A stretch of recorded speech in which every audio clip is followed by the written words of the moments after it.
From the land of the rising sun comes the fiercest fighters, the hardest hits, and the brightest lights in pro wrestling. Joshi isn't just wrestling, it's heart, passion, and rebellion packed into every single match. So lace up your boots, crank up the volume, and get ready to dive into the world where idols become icons and legends are born in the ring. This is where passion meets punk and wrestling meets pure chaos. Welcome to the Cult of Joshi with your host, Raja and John. Hello, and welcome back to a little bonus episode of Cult of Joshi. I'm your host, Raja, and I'm joined, as always, by my co-host, John. Hello. And one of these days, we are not gonna be right about, about things getting posted literally an hour after we finish recording, or as soon as our show goes up live. Yeah, it made me so mad. Man, we said it on the show yesterday, and then, wouldn't you know it, and I'm sitting there, I've uploaded everything, we're all good to go, and he's like, hey, look at this. Shows me that the freaking full card for the conversion has been posted. I was like, hey, can you plug a mic back in? Can we turn this back on? And I was like, it's up. It's up. It's already up.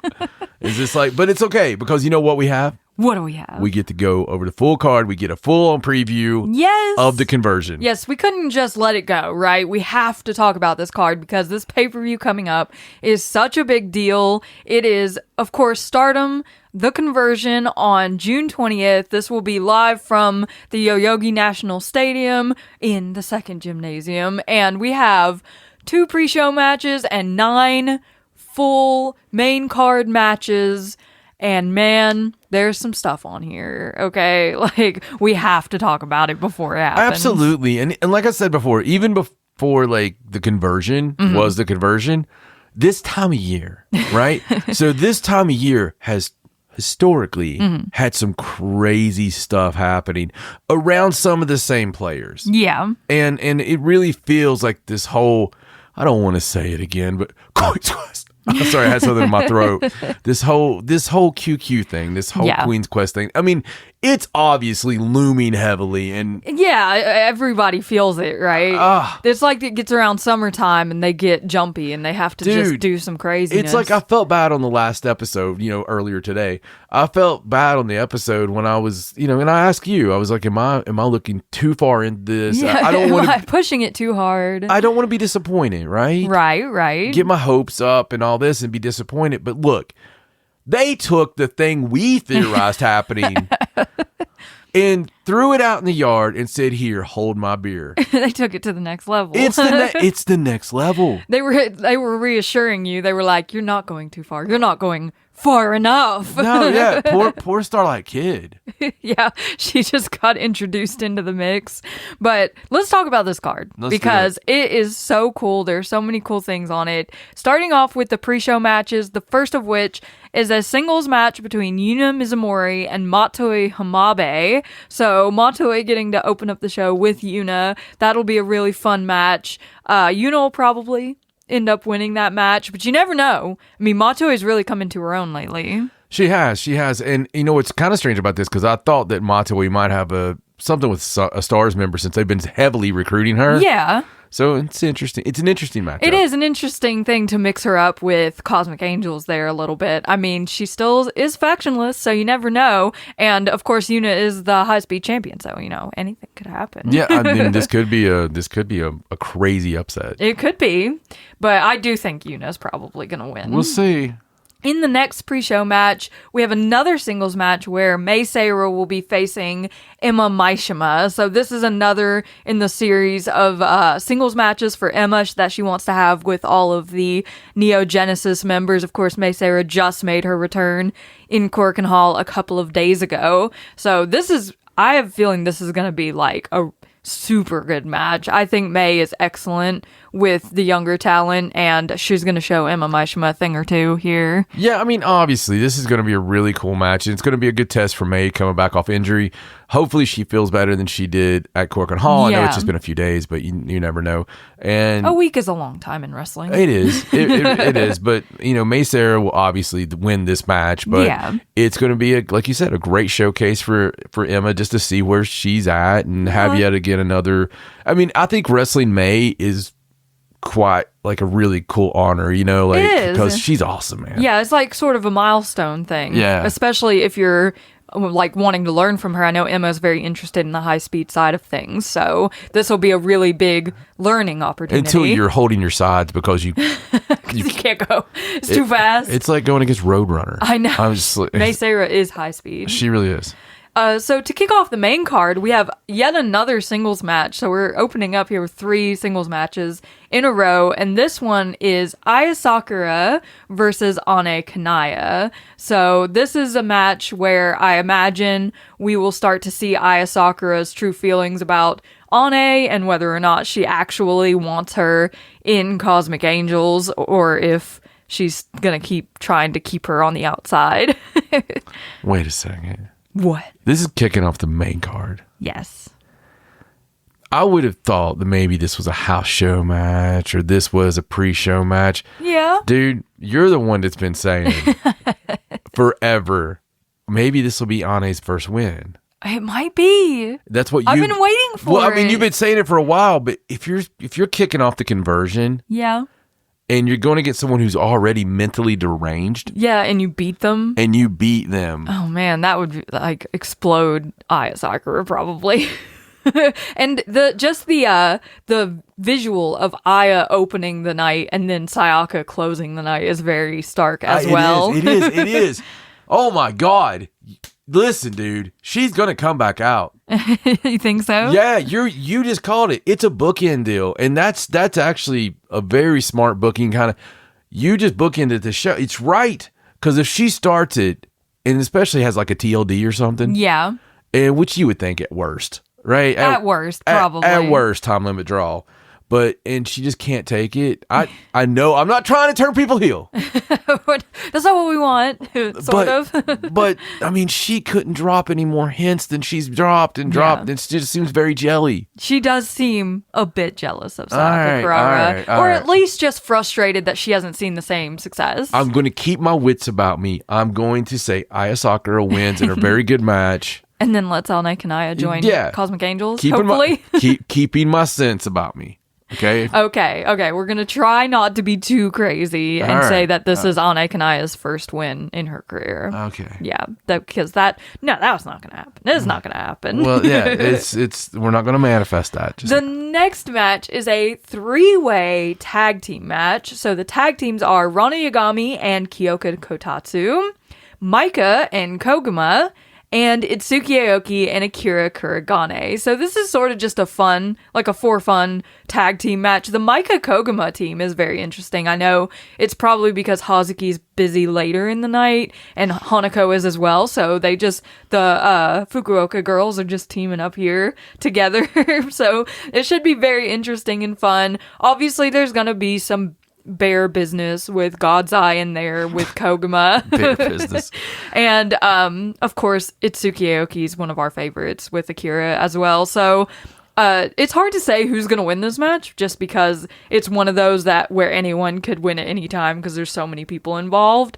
I would say Maika and Koguma probably have a pretty good chance of winning. Yeah, I mean, yeah, absolutely, because of the roll up and stuff and because Maika's in the match. But just tag team wise, the Rana Yagami, Kyoka Kotatsu. I love that tag team. That's such a cool tag team step because, obviously, I mean, it's another faction of the Karate Girls, right? Yeah. But man, that's I like that. That's really cool. I like it as well. Yeah, especially with Tomoka being out right now. I think it's a great Did you see the injury? Sub. I didn't see the injury. I saw her list a bunch of dates where she was not going to be wrestling. I know we talked about it on the last show, but man, it's apparently it's fine, but she's still taking a month off. Uh-huh. Yes, it looked like look bad. Oh, no. So I hope she's okay. Rana and Kyoka, that's cool. But Itsuki and Akira They've been so much fun lately. it's like a god tier team. It's so much fun because Akira's really come out of her shell. She has. And I love that team. But I'm with you. How does Micah and Koguma not win this? It does feel like they probably have the leg up.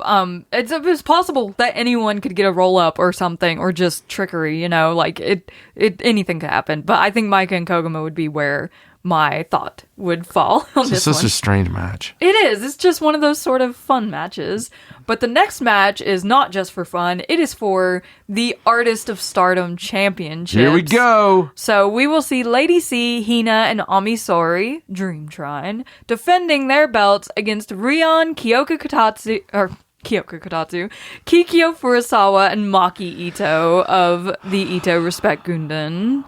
We have been waiting for this match. Of course, they offered this match to Maki Ito if she could find more members for the IRG and kind of get her crap together because she was losing it earlier in the month.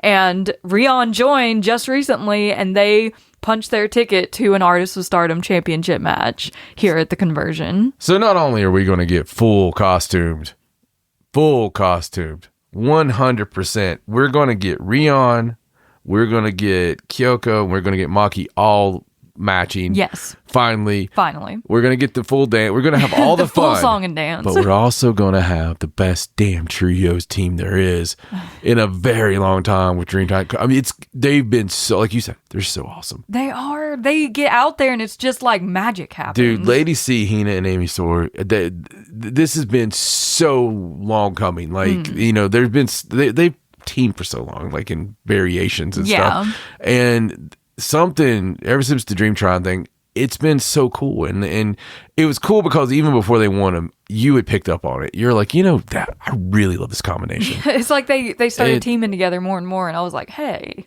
there's something here. Yeah, because it was just a really good match every time they were out there. Yeah, they were given so much. Yeah, and I feel the same way. As much as I love Maki Ito. And we want them to be, to win and go all the way. Of course. I kind of like this team. I like the Gaza team being the winners. Yeah, I would like to see Dream Trine hang on to the artist belts for a little longer. This is only going to be their second defense of the titles since they won them.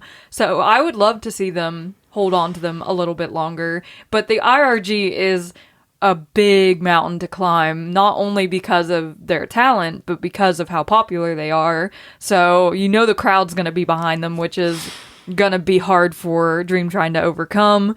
But they're so hard-hitting and such a cohesive trio at this point that maybe they can overcome. It's really hard to pick. It is. Because it's like the really great team that's only in their second defense doing so well. Or the Ito Respect Gundam that's been taking the world by storm. Yeah, it's really difficult. There are avenues I could see definitely, like Rion and Kikyo are both still so young in their career that it's totally plausible that one of them would end up taking the loss for their team against three veterans on the other side. So it's not impossible for Dream Trine to win this match, obviously. And I would love to see it. It's hard to say for sure that's what's going to happen. In the spirit of Rossi, I want to go to a time limit draw. Let's go, TLD. Yes, that's the best conclusion. This will be the TLD match, and then we can come back to a bigger match. Yeah, like a 15-minute time limit draw. I'm cool with that. Yeah, we have some kind of a gimmick match. Yeah. Like, just give Dream Trine a little bit more time before something like the IRG comes along and like pulls the rug out from under them. Yeah. I would love that because I don't want to choose. I don't want either of these teams to lose. I just want to enjoy the match. Me too. I think it's going to be excellent, obviously, because of everyone who's in it. The next match is an 8-man match where we will have Natsupoi, Sariano, Hazuki, and Fuuchan versus Natsukatora, Ruaka, Azusa Inaba, and Fuki in Death. So this was a bit surprising for us because of what we talked about on our show yesterday and the fact that Tora is in this match. Not what we expected. But these four against Hate is going to be really fun just because these are four top major baby faces here with Hazuki, Fuchan, Natsupoi, and Sariano. So, Hate's going to be in there doing their darndest with all of their shenanigans to defeat this team. But honestly, I feel like the Natsupoi team is much stronger, just like experience wise. Yeah, I do too. Normally I would go with the Hate team, but you got Hazuki, who's in the midst of a tournament. Yeah, really shouldn't lose. You got Soriano, you got Natsupoi. Yeah, that's a hard team to beat. The only person that could lose is Fuchan, and I don't know. Yeah, unless Hate just completely cheats here. I think personally that the other team is going to win. I just think it's also weird. It's another strange mixture. Yeah, it's a little weird. Yeah. Although you've got the Sariano Fuchan connection now. Well, that one, yeah. So to stick Hazuki in there, it wouldn't have made sense like 6 months ago. We would have been like, Hazuki with the Cosmic Angels? What? Okay, I got you. Now it kind of makes sense. I got you. Natsupoi, you've got Sariano. Sariano, you kind of got Fuchan. Fuchan, you got Hazuki. Yeah, it's like a line. Yes. It's not a circle. it's a 6 degrees of Kevin Bacon thing. Yes, but I do think that team is going to win this one, although Hate they've kind of been buoyed by this whole Utami thing lately. I think they kind of feel more powerful now that they have somebody to hate extra now that Utami's back. They do for now, but not for long. Not for long. No, who do you think's gonna win? Natsupoi. Natsupoi, yes. Yeah. Okay, cool. We're aligned still. Yes.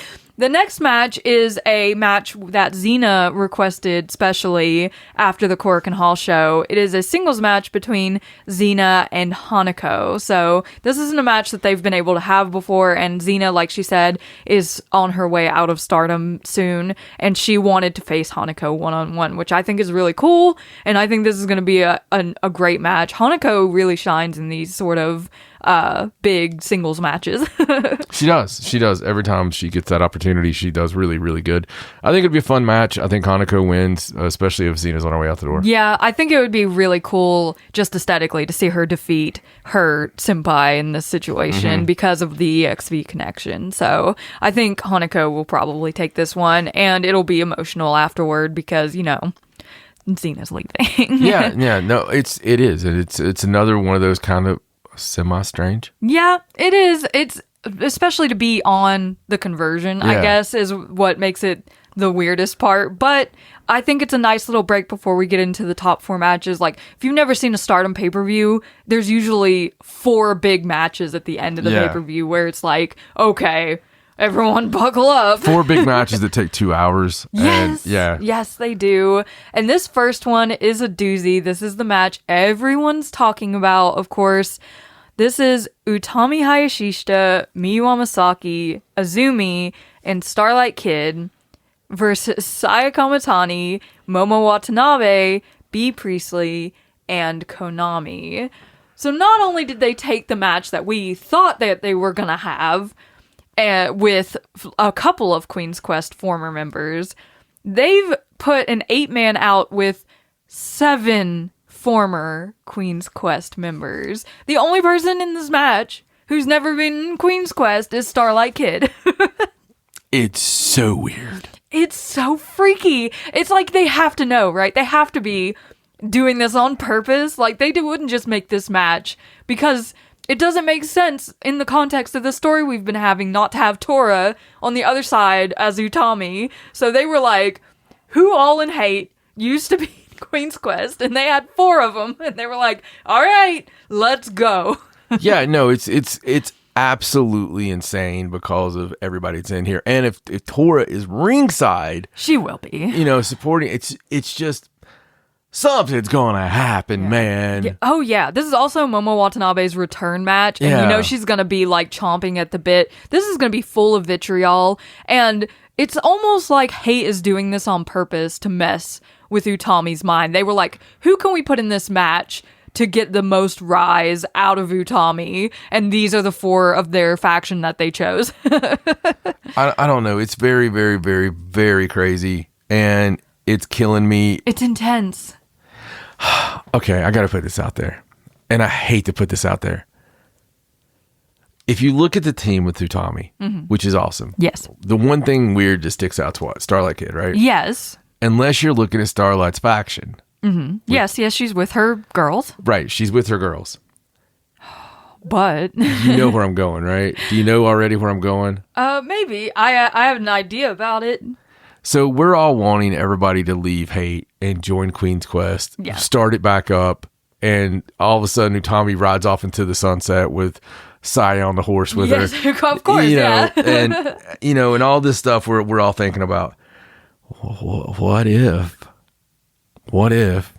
Utami steps across that line during this match, and Starlight Kid is the leader of her own faction, which includes Azumi and Miyu Amasaki. And what if Utami gets a little too comfortable in there with her old teammates? You think Starlight's going to take kindly to that? I don't know, man. Here's the deal. I just don't know. I could see anything happening, but I feel like something is going to happen. It's a weird position to be in. I feel like something is going to happen. One way or the other, there's going to be something happen. If Utami all of a sudden was part of Hate, would be crazy, and it would also build all the Saya stuff up even more. Yeah, it would. And kind of like Saya's been talking to her since she's been gone, and they've made this whole plan. I could see Utami doing it just to get to talk to her. Yeah. You know? Sort of like what we thought Saya was doing. Exactly. In the beginning. Exactly. We thought she was going over there to destroy Oedatai. Right. And this was the only way to destroy them was to get on the inside. What if Utami is actually doing that? Because Saya won't talk to her. No. So if she joins, and then she's over there weeds them out. And it just freaks Saya Kamatani. I don't know, man. Listen. I think Natsukatora would have a coronary. There's so much stuff going on. There is so much, and they wouldn't be doing this to us if there wasn't something happening. There wasn't something Queen's Quest related going on. This would not be a match, okay? And I could feel the awkwardness of this team from here. I know that they're going to get in the ring, and nobody's going to know how to act because Utami's back. It's all the looks. And Miyu and Azumi are going to be awkward. And Starlight's going to try to be her happy-go-lucky self, but she's going to have some feelings as well. She's going to be like, I brought cookies. And Hate's probably going to get the upper hand because of it. And probably win this match. Not to mention if Utami, for some reason, turns on her team to join Hate for whatever crazy reason. Okay. All right. So let's just say it'll be an awkwardly, with a lot of those awkward looks that people can make gifts up for years. Yes. It'll be just a normal match. It'll be great. It'll be awesome. It'll be all kinds of stuff to look at. But Hate will win. Hate will probably win this match, yes. I can't imagine them not winning this match. Well, no, it's the first of a feud. Yeah. They have to win. But, crazy. Oh, man. This match is just insanity. I just don't know why they did it. You know why they did it. But this level. Because of us freaking out. That's what they want. To throw 7 people in there. It's crazy. It's just too much. Okay, so there are 3 more matches still. Is there? After that match happens. I won't know they happened. I don't know how we're going to survive that one. Okay. But following it immediately is the IWGP Women's Championship match, where Shiri will be defending the belt against Rina Yamashita. Amazing match. Oh my god. Amazing match. It's going to be so hard hitting. Oh, they're going to beat the crap out of each other. They are going to tear the house down. They are going to absolutely tear the house down. Both these ladies know how to go. Yeah. And they are going to make this so wonderful and getting a chance to fight each other. I think we'll see some hard way. Oh, that would be awesome. Just because I think they're really going to go for it. There's going to be no jokey. Yeah. It's going to be let's beat the shit out of each other. And yeah. And this one kind of really got buried under the whole Utami return, and also because there were no preludes for it. That's the way they wanted it. They wanted it to be a one-shot big match with no preludes. But Shiri and Rina Yamashita have a long history with one another, to the point that when Rina was first getting into wrestling, she was like, I'm not very good, but Shiri always believed in me. So I have a feeling this one is going to have a lot of emotion behind it as well. And these two have probably been wanting this match for a very long time. So I get the feeling that this will be no less emotionally charged than the match before it. Yeah, no, I agree with you. And I mean, I think Shuri obviously is going to win this, but yeah, it's just going to be a great match. Could you imagine Rina Yamashita running around with the IWGP Women's Championship? Let me think for a second. Yes. Yes, I could too, but it would be so funny. She would make it a trip. I would love that for her. Yeah. I would love that for her. She deserves something like that for sure. Yeah. After all the commitment she's After given. all these years and all the scars and all the traveling and never really a big prominent spot in a big place. Right. That would be really cool. It would be. I do think Shuri's going to win and keep the title, especially with her upcoming American tour. So she's probably going to have that IWGP title with her on that. But it's going to be a great match. Then in the semi-main event for the Wonder of Stardom Championship, we will see Hanan defend against her longtime tag team partner and best friend, Saya Ida. A little stars versus stars. They are very adamant about making this a sort of showcase of what Stars is all about and how good they are, so that people can kind of be enticed to watch Stars and maybe join Stars if they want to. And Hanan's probably going to win. She's probably going to keep the title. But like you said yesterday, the underdog thing always plays in Saida's favor. So I have a feeling we'll hear some pretty loud Ida chants during this match as well. Agreed. I think so. And, it's going to just be, like we said yesterday as well, this match is just going to be them doing what they do in a tag match. It's going to be them trying to put on the absolute best match of the night and something memorable for everyone and something that draws people's eyes to Stars. And I think that's one of the things I love about them is the group means that much to them. Yeah. Is the group always comes out when they're talking, when they're doing promos or whatever. It's all about the faction. Yeah. And they love Stars. Yeah, and they love each other. So I think that will draw the passion to have an incredible match. Yeah, absolutely. And I'm looking forward to see where the white belt goes from this point. I know we've got 5-star GP the 5-star coming up. So there's a lot of players that could potentially step up and decide they want a shot at the white belt. But I do think Hanan is going to retain over Saida in this match. Boy, wouldn't that be something, though? It would be crazy, especially after Saya wasn't able to win it from Konami when a lot of people, me, were sure that she was going to. I don't know. Listen, there's a reason they play the game. Yeah. And I know that, they've only had this many defenses. That really doesn't mean anything. No. We've seen far worse streaks. Saida could totally win this. It would be crazy if she did, I think. I don't think anyone would expect it or see it coming. And I have a feeling she's going to get really close in this match, and we're going to be, clutching our pearls half the time. Well, I mean, we talk about people that deserve because of what the white belt represents. Mm-hmm. And I know when Hanan was going after it, was was there anybody? Well, yeah. I mean, there is someone who represents it probably better than anyone. Yeah. The heart and the soul, the one girl that can tell you how many lights are in every arena. Yeah. Because of staring up at them so many times. Yeah, and still coming back. And still coming back, Yep. It's the very embodiment of everything we all get up and strive to be. I agree completely. I love Saida, and I think she would be a great white belt champion and would, just carry it to all kinds of acclaim. She would defend the shit out of it, too. Yeah. So, I want Hanan...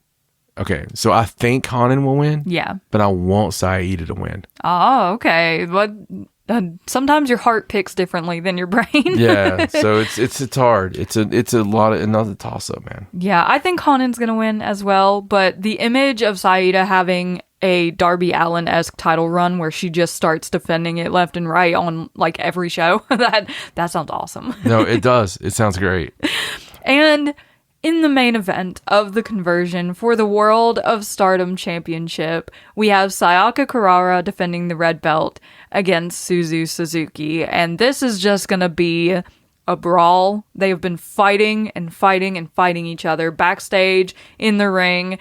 Sayaka Kurara is determined to prove that she's a champion who will not be put down. She will continue to get back up. She will not let Suzu Suzuki make fun of her or belittle her. And Suzu just wants to win. I think Suzu is just yeah, I'm just going to beat you up and take your belt. That's her philosophy. Yeah, it's crazy. So they've really tried just pushing the fact of Suzu getting, doing this for Sayaka, really.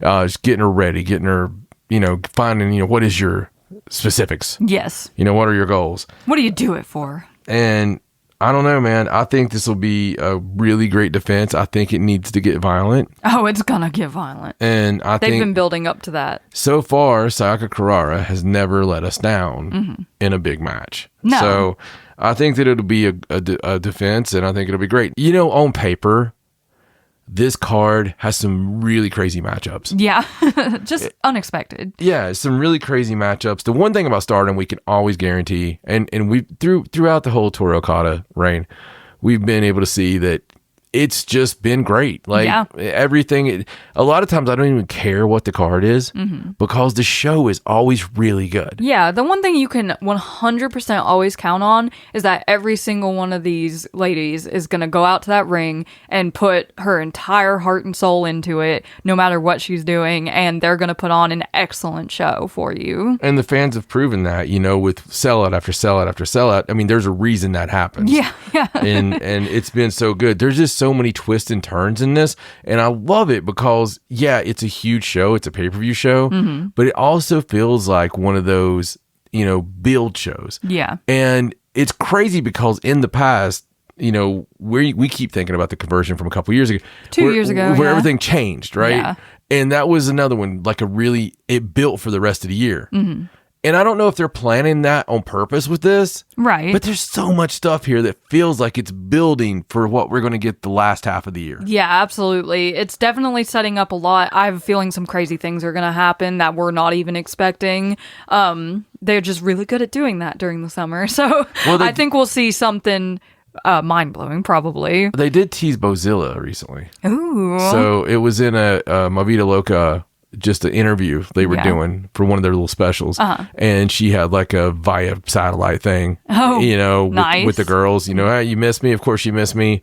She could totally come out after the main event because of the connection with Suzu, and also because Sayaka was her next target after Saki Kashima, and they never had their match. She absolutely was. And she was like, I'm coming for you, Sayaka. She was absolutely the target. You're absolutely right. That never happened, so I could totally see her coming out and being like, I'm next. That would be scary. It's like the competitors for Sayaka just keep getting scarier and scarier. Yeah, that would be hard. Yeah. That would be difficult. Yeah, but if we know anything about matches with Bozilla, like the one Azumi had with her, they can be just off the wall amazing. So this is going to be a lot of fun. The Queen's Quest thing, all the singles matches, the IRG being themselves, and of course all these amazing title matches. It's going to be absolutely amazing. So if you haven't bought it yet, you should go to X and find the Stardom Twitter and find the link for the pay-per-view and buy it, because you're not going to want to miss it.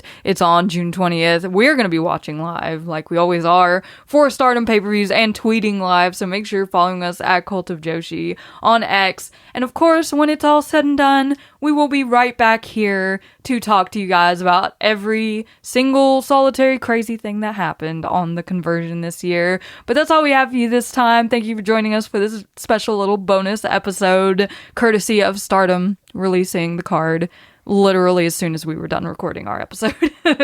I'm Raja, he's John. So long from the Cult of Joshi. Bye!